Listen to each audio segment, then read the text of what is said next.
Today we're gonna make the best key lime pie. It is perfectly tart and smooth and luscious, and it has that perfect graham cracker crust that's crunchy and like adds a little savory note, and then it's piled high with mounds of meringue and then toasted to finish. If you're enjoying this video, please hit the subscribe button below and click the little bell icon so that you're notified every time I make a new and delicious recipe. Let's get into it. So, key lime pie, obviously the first step we're gonna do is we're gonna make our pie crust. This is a baked pie crust. First thing we're gonna do is melt our butter. So put your butter in there, and we're just gonna turn this on low and let it kind of just, melt while we chit chat. You can also do this in the microwave. Nothing wrong there. This makes a 9-inch pie crust. You can also make an 8-inch or probably a 10. It'll just be a little bit thinner, so you can definitely just use this recipe for any of your pie baking needs.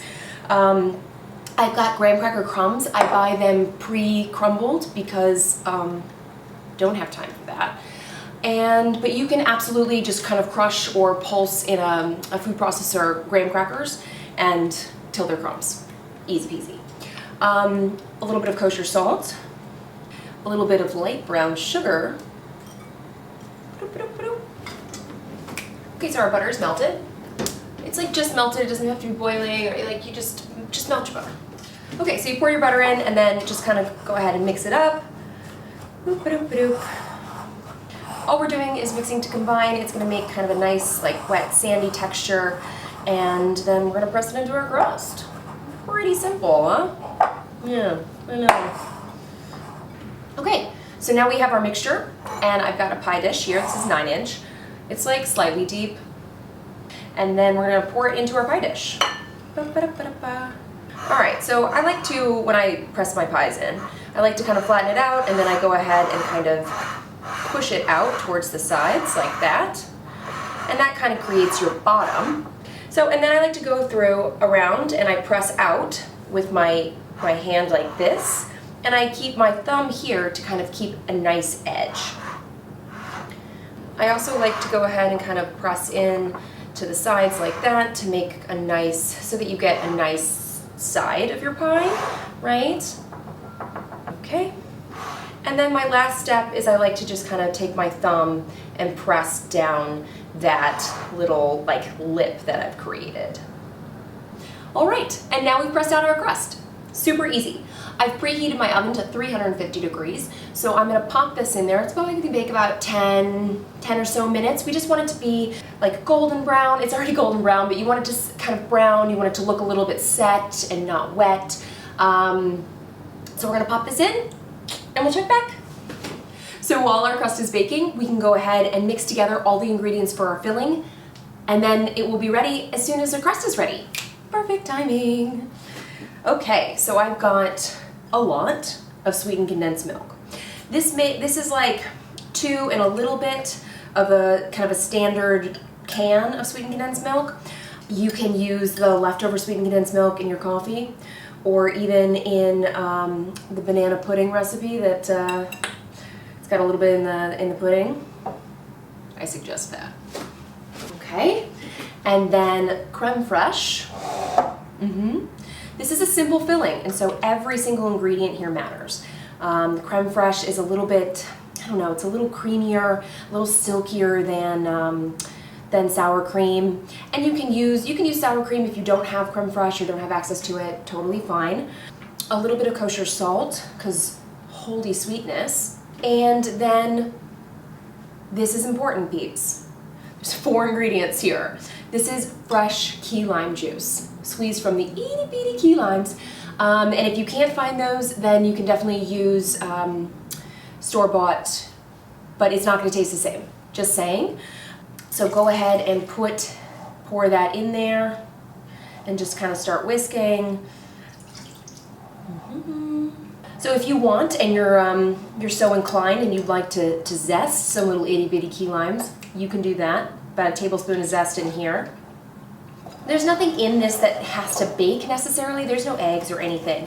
You don't have to stress about baking eggs. You just have to make sure it's set. So just whisk it, make it nice and smooth. She done. I know. she's done before our crust. Oh. And our crust is out. Our crust is out. So you can see that it's a nice like golden brown and like just slightly more golden than the graham cracker crust, the crumbs, and you can see that it looks matte and set, and it doesn't look shiny or wet anymore, and so she is beautifully cooked. It's obviously still warm, just pulled it from the oven. It baked about 10 minutes, but you can go ahead and pour your filling in while it's warm. Nothing bad's gonna happen. So that's what we're gonna do.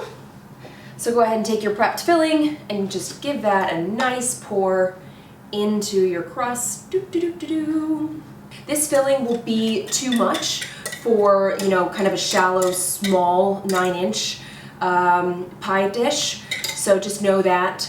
And then I'm just gonna go ahead and give it a spread out. I don't really feel like getting my offset dirty, so this is gonna have to do. So pretty. Now our key lime pie is ready to go in the oven. I've reduced my oven to 325 degrees. No convection oven here. So normally it's okay for either way, but here today, I don't want the fan blowing over the top of it because it'll kind of dry it out. It will cook it too much on the top and not set the inside.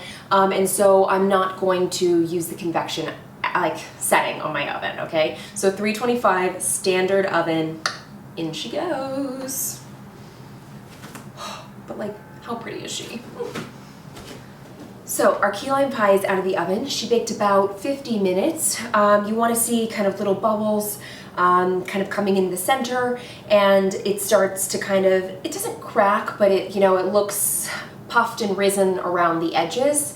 And that's how you know that she is done. And we're just gonna let her cool completely. And then we're gonna make a meringue topping, although she's delightful as is and does not need a topping. But if one so chooses, then we're gonna make an Italian meringue to put on top. So our pie is cooled and we're ready to make our Italian meringue. You could also really easily make a Swiss meringue. You could use the marshmallow fluff frosting that I have and pile that on top and toast it, and that'll be beautiful too. But this Italian meringue just makes a kind of a lighter, less sweet meringue, and that I think it really just pairs really nicely with the key lime. So I've got, I'm gonna start my sugar syrup first. I've got most of my sugar, and I'm gonna go ahead and pour in my water.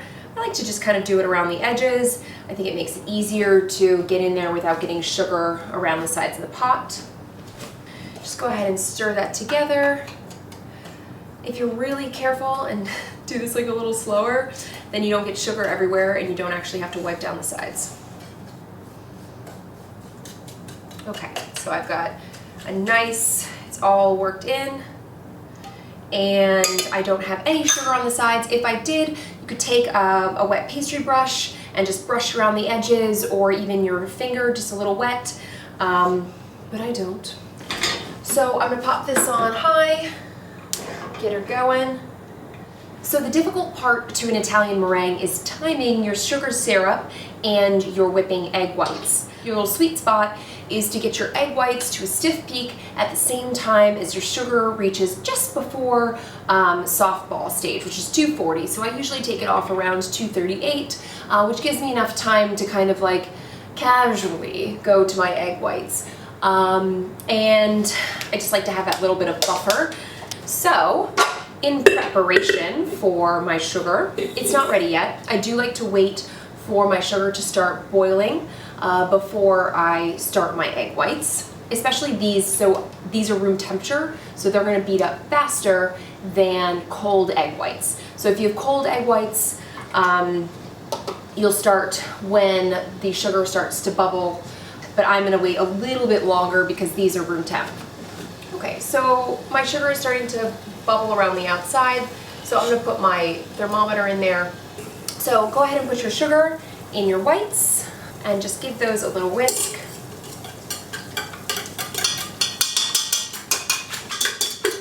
Okay, and then we're going to start that on kind of medium. So this is fully boiling right now, so I just want to go ahead and just kind of check where I'm at, my temperature. We are right before, we're at about 210. So It's not a lot of sugar, so it's syrup, so it's gonna go kind of fast. So I'm gonna turn that down and give my eggs a chance to catch up. Just gotta keep your eye on it. It's just below 220. A lot of times these will kind of sit around 220, but I really don't want to risk it, so I'm gonna get my eggs pretty much all the way there and then turn my heat back up. So my whites are almost there. I just got them kind of in a holding pattern. See what's going on over here. We are right at soft ball, so I'm going to pull this off. Take out my thermometer, place it to the side, pull this up, and it's at stiff. And then I'm just going to drizzle it down the side in one fluid motion. Kind of slow and steady wins the race here. You don't want to overwhelm your whites. Okay. And we're just going to beat these to cool them a little bit. You're not really trying to, I mean, they're already at stiff peaks. So you're just kind of trying to get it to cool a little bit. It's going to get glossy and shiny and look really beautiful. Look at that. So I'm going to go ahead and turn it on a little lower and add my vanilla, which is my flavoring here. All right, and there they are. So just like a quick little easy Italian meringue. Beautiful. Grab my pie. I've got my meringue. This makes a large meringue on top. This is like super high and large and in charge. You can do a smaller one, whatever you want. Just kind of dollop it on there. Oh yeah, look at this. Oh my goodness gracious.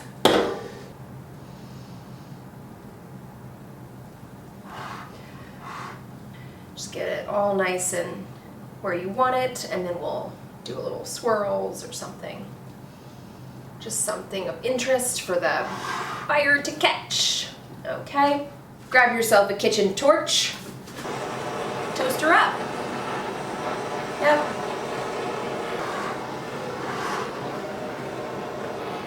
Yeah, look at this. All right. And there you have her. That is a key lime pie. So we are gonna let this sit overnight, at least several hours. If you don't let the filling cool completely and set, then it will kind of like, it'll just ooze out on you. So it really does have to set in the refrigerator, preferably overnight. So I'm gonna let this sit in the fridge and we'll check back in tomorrow morning. It is time to try. I waited overnight, but it would have been ready in a couple hours. To be honest, I would put this meringue on, you know, basically either right before serving or, you know, maybe at most the day before, because it's not as stable a meringue because there's a lot more egg whites in ratio to the sugar, and so it's going to weep faster than another meringue. Without further ado, let's cut it. Oh man, pretty excited. That's all I'm gonna say. Hardest piece of pie, the first piece of pie is always the hardest to get out. Wait for it. Ah, do you see this? Do you see this? Whew, guys, we are in for a treat. We are in for a treat. Yes, we are. Do you see the mound of filling and the topping and that like nice layer of graham on the bottom? Should be good. It's gonna be good. Mmm. Oh, it's heaven. Super creamy with the perfect amount of tartness. It hits you in the back. Mmm. Oh, it's amazing. The little crunch from the graham crackers and that like kind of savory note to it and the light fluff of the meringue. Perfection. Just saying. Just one more little bite. One more little bite. Mmm.